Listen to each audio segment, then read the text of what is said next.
વડોદરા શહેરના દુધવાડા મોહલ્લામાં વર્ષો જૂનું જર્જરિત મકાન ધરાશય, જાનહાનિ ટળી. વડોદરા શહેરના ગીચ વિસ્તાર ગણાતા દુધવાડા મોહલ્લામાં આજે અચાનક એક વર્ષો જૂનું અને જર્જરિત મકાન પત્તાના મહેલની જેમ ધરાશય થઈ ગયું હતું. આ ઘટનાથી વિસ્તારમાં થોડા સમય માટે ભય અને અફરાતફરીનો માહોલ સર્જાયો હતો.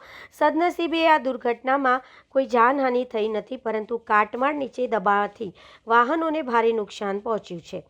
મળતી માહિતી મુજબ દુધવાડા મોહલ્લામાં આવેલું આ મકાન લાંબા સમયથી અત્યંત જર્જરિત હાલતમાં હતું.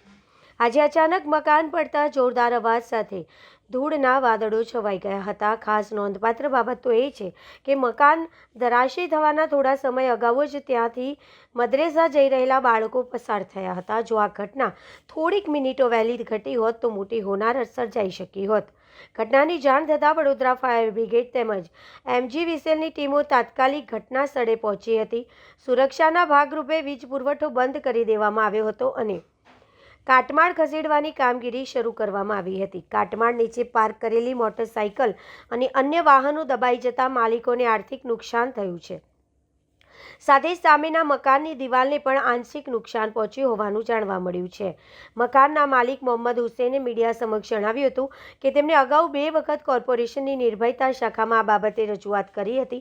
તંત્ર દ્વારા નોટિસ આપવામાં આવી હોવા છતાં પારિવારિક આંતરિક વિખવાદના કારણે મકાન તોડવાની કાર્યવાહી થઈ શકી નહોતી.